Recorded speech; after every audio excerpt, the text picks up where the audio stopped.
Good morning, everyone. Trey Urban here. And guess what? It is the first part of my two-part series, Mastering Your Emotions. Who's ready to master their emotions? Okay, well, I'm kind of, this is the interesting thing, this topic. It's always on point. So, the title of this two-part series is How to Build Emotional Resilience. What freaking resilience? And are you ready to improve your well-being? And your well-being, you guys, that's that part of you that is in joy or unwavering no matter what happens. That part, the one that doesn't react and respond or doesn't feel the need to honk or get expressive. Yes.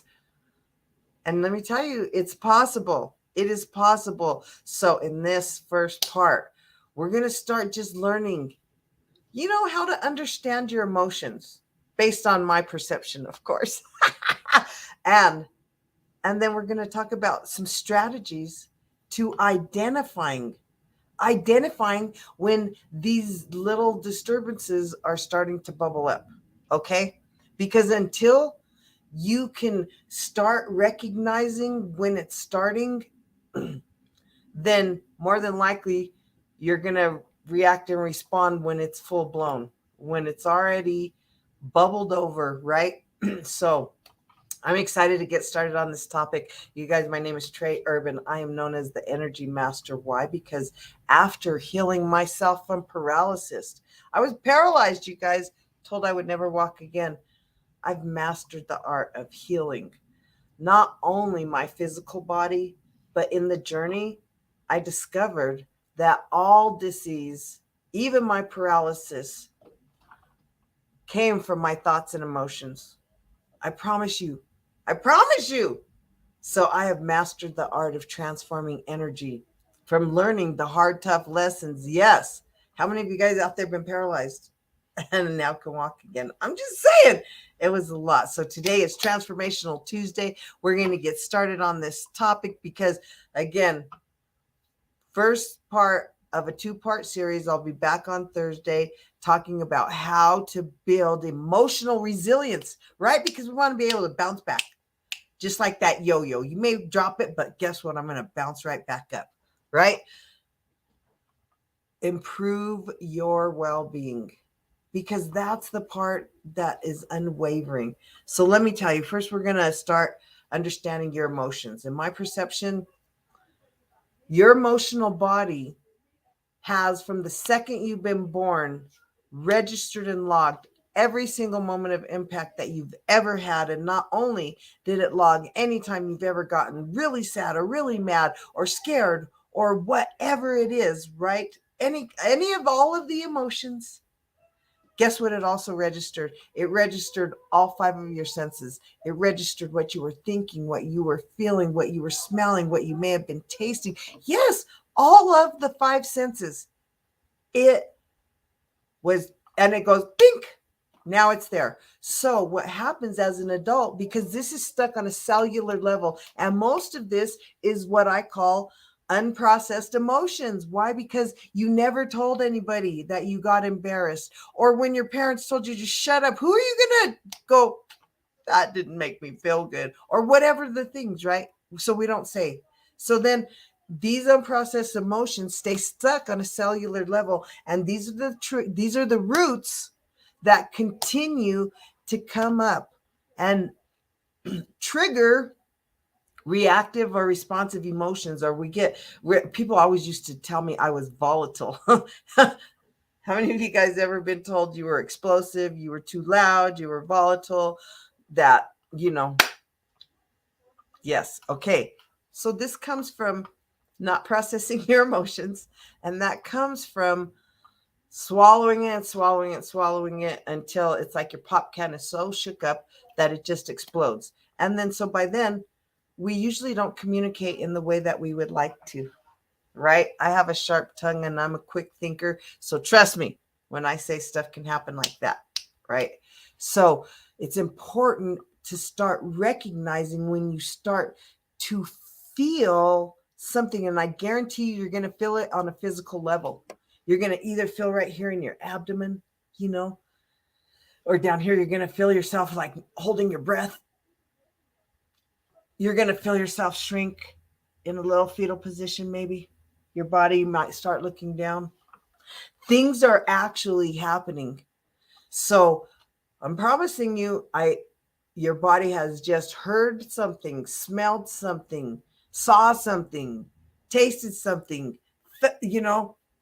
felt something that reminded it of when you were scared or when you had to protect yourself or when you were sad or whatever. And so what we don't understand is that the reason why you're being triggered is because that emotion wants to be healed. It wants to be transformed. It wants you to recognize and give it attention. That's why it's coming up. But most of us are taught to just freak the hell out, right? And then we freak out. Oh, I'm so sad. Oh, I'm so whatever, right? And we're so whatever. And we just get into the rabbit hole of whatever that is we're feeling instead of going, oh, I'm really feeling sad. Okay, sadness, how can I heal this? Or understanding that it's actually possible.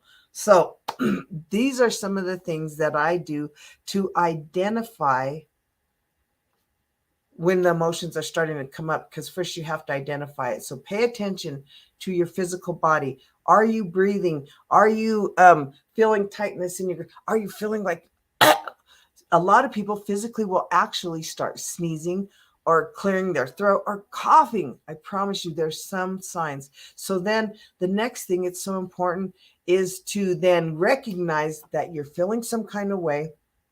First thing I do immediately is put my hands together.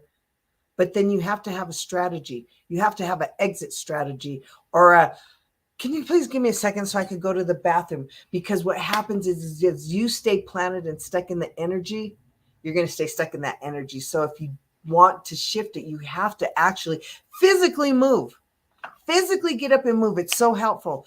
Give yourself permission to take a second. Oh, give me a second. I just need to go to the bathroom really quick. I promise you, detach. Find a way to detach from that energy, because you have to move away from whatever you smelt, saw, whatever of the five senses got triggered, first of all. And then it will help you. So that's one of the ways you can manage it. Move away, get away, and then start going, oh gosh, when she said that, it really got me. Or when this happened, or when the phone rang, or when that bell happened. Start recognizing it, because I promise you, you're getting subtle hints. So then we can deal with it before we explode, right? So this is Trey. It is the first part of this 2-part series. I will be back on Thursday, 9 a.m. And guess what we're going to be talking about then? We're going to be talking about then how to navigate the challenging emotions, right? Because unless we have techniques and are prepared to use them, then guess what? We usually just keep doing the same thing. We keep popping off. And then I don't know about you, but I regretted a lot of the things I would say later, because I never meant to hurt people. But when I felt backed in a corner or felt whatever I felt, the need to protect myself or whatever the thing, then I would say and do things that, now I am very grateful does not happen. So blessings to you guys on this amazing, thriving Tuesday. I am practicing what I preach. So if you have any questions, you guys just feel free. Come and connect with me. Hit me up. All of this information comes out of my course, Energy of Me, because it's critical for us to become self-aware so that we can live our best life and really build that resilience that we recognize, and like the yo-yo, we just bounce back. So I look forward to seeing you Thursday, same time, same place. Until then, this is Trey, leaving you with that Trey Talk. Blessings until I see you or talk to you again. Business bestie, that's my business bestie, Shantae, the fur baby lady, who helps me. That's another way. Have support, who you could call when you need help bouncing back. Blessings on your day. It's thriving, transformational Tuesday. So remember, your thoughts are creating things. Let's transform those thoughts to serve our highest and greatest good. Blessings on the rest of your day.